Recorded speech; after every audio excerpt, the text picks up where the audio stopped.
Today I fucked up by being elected to public office.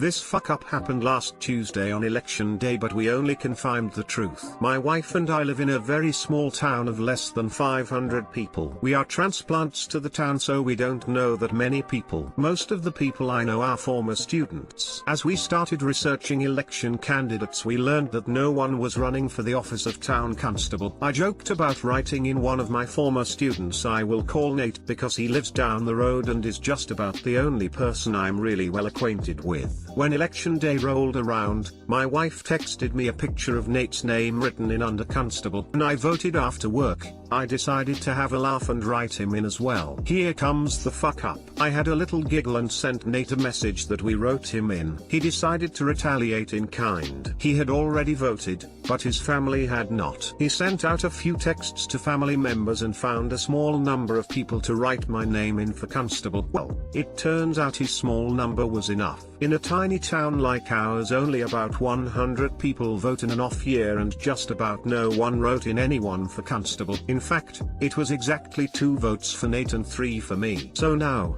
I have been elected constable as a gag, and I'm not entirely sure what a constable does. Too long didn't read. Told a former student I wrote in his name for an election, and he organized a successful write-in campaign to elect me instead. I think that basically makes you a sheriff. Time to Amazon yourself a sheriff star, cowboy hat, and maybe some toy gun holders. Gotta look the part. And watch Blazing Saddles again to brush up. Where I live, a constable is a sworn cop, but they don't get a paycheck. They have to make their own money. Headline news: newly elected constable arrested for printing money. Someone on Reddit said I had to make my own money.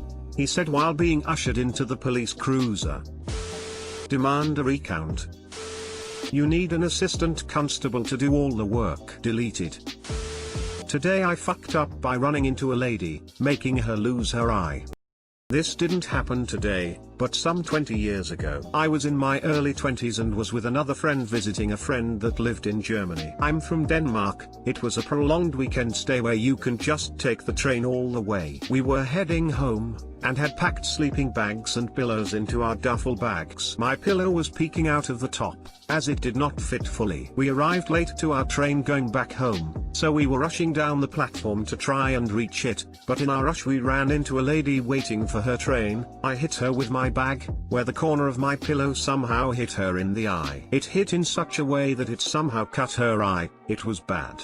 Safe to say we missed our train, as we took her to the nearby hospital. Waited around to hear how she fared, and some doctors told us she had to lose the eye and use a glass one. We both were in shock, but I even more so, thinking I had just caused her to lose her eye. I got her number, as I wanted to hear how it went with the entire operation, etc. Sometime later I messaged her to hear how it went, and she sent me a picture of her glass eye she now had to use.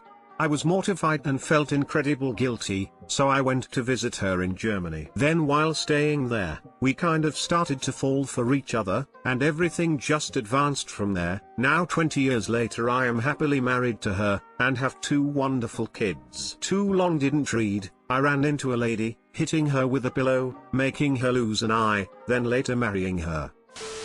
Didn't see that one coming. Neither did she. The happy ending is unreal. You must be a very nice guy. Thank you for being nice, smile.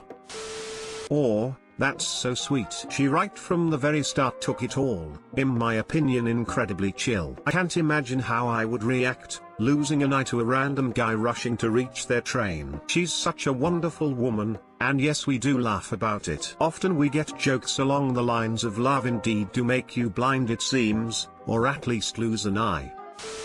Does she tell your kids ich hab ein Auge auf Uhren Vetag you orphan when they ask how you met? Too cheesy? My aunt has a glass eye. When someone asked her to keep an eye on something, she would literally pop it out and put it on the thing. Life tip: cut someone's eye out if you want to marry them, but do it with a pillow. It softens the blow quite well. Today I fucked up by eating a 6-egg omelet. Years ago, on a bright and sunny spring morning, my wife was feeding our first child in his high chair. My in-laws, who were staying with us for a few weeks from abroad, were preparing breakfast for everyone. At the time, it wasn't terribly unusual for my mother-in-law to prepare meals for us, as she enjoyed helping us out with the cooking and giving us more time to tend to our little one. What was atypical was that my father-in-law had evidently decided to prepare some special dish for me to try. "Just wait and see," I was told dismissively whenever I inquired about it. "No worries, I could take a hint." So I helped my wife with the kiddo whilst munching on orange slices. Eventually, my father-in-law finished his masterpiece and placed it on the table before me. "For you," he announced. I gazed down at what was surely largest omelette I'd ever laid eyes upon. 6 eggs, I was told, though to this day I contest that number. Despite its fluffy enormity, the omelette was stuffed with only a single ingredient, oozing out from every crevice and creeping over the edges of the plate: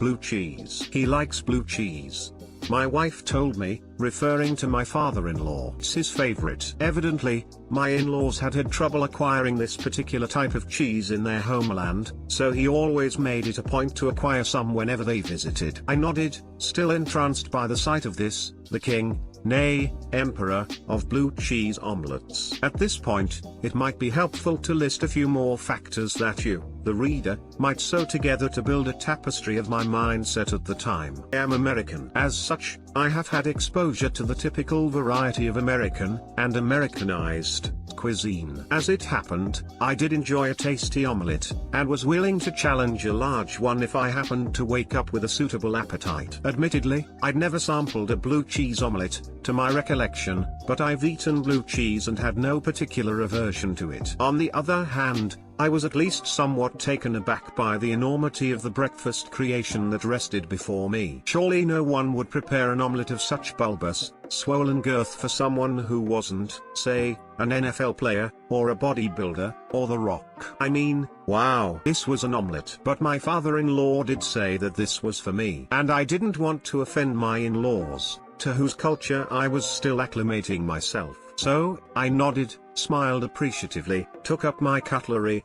and began to eat. This part still it had blurry, truthfully. Has anyone ever entered into a food haze, where you just eat and eat without awareness of time passing or what's going on around you? I became lost in the omelette, subsumed by it even as I attempted to subsume it. I honestly don't recall whether I saw it as a challenge, or felt determined to show respect to my in-laws, or had just somehow unleashed some dark appetite hidden deep within my soul and could no longer contain it. All I can now recount is that at some point, I took the last bite, put down my fork, and sat back, sated. I had done it. I had finished the largest omelette of my life. Breakfast had apparently continued during my fugue. Eventually, we cleaned up. Typically I always did the dishes, a responsibility that my mother-in-law and I would jokingly fight over. And the day went on, a pleasant day as best as I can recall. And then came bedtime. You know, my wife said to me that evening as we got ready for bed, that omelette was not all for you. "Oh, that's all right," I told her, not quite catching what she meant. "It was big, but I managed." "No," she repeated, "that omelette was for everyone." Blood drained from my face as I began to understand what she meant. In my in-laws' culture, meals,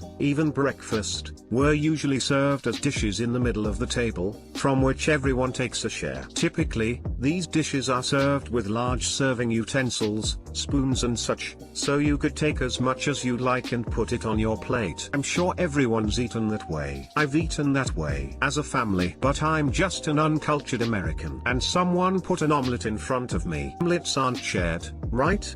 They're made to order. "For you," my father-in-law's words echoed in the back of my mind. But I started. "He made that omelette with his favorite kind of cheese. My dad wanted to share it with you. He wanted you to have some with him," she said slowly, as I wilted before her disappointed gaze. "He wanted to share it. Instead, he sat there and watched you eat the whole thing." I gaped. I had never sincerely gaped before. It was a new experience. I marveled at that fact while I continued to gape. Words failed me. My legs seemed as though they weren't far behind. "It's all right," My wife told me, after waiting just long enough before smiling a little. I explained it to him. He thinks it's funny now. And so the legend of the 6-egg omelette came to pass. Each time the in-laws plan another visit, I jokingly tell my wife that I'll be making an omelette for her father. She finds that funny. I think too long didn't read, accidentally gorged myself on an entire 6-egg blue cheese omelette intended to be shared by the whole family. Oh my god, I felt so much second-hand embarrassment reading this post. I don't blame you though, I would have done the same thing. How did you have a pleasant day after eating that many eggs and blue cheese? Surely the gas that was passed would have made for an interesting stench. Probably passed his fill in the hall, made eye contact, farted and said for you. What the hell stopped the wife from saying something before going all in? Probably a cultural thing where no one's allowed to say anything to your face for fear of shaming you in front of others, but geez. That's what jokes are for. Put down the fork, fatso, that omelette is for all of us, I mean come on. Not your fault really. I probably would have assumed the same and taken up the challenge. Besides, once it became clear you weren't stopping, someone could have spoken up. I agree, why did no one say anything? Maybe the look of sheer pleasure on your face deterred them? I definitely thought that would end with you puking. I eat a lot, and 6 eggs is no mean feat.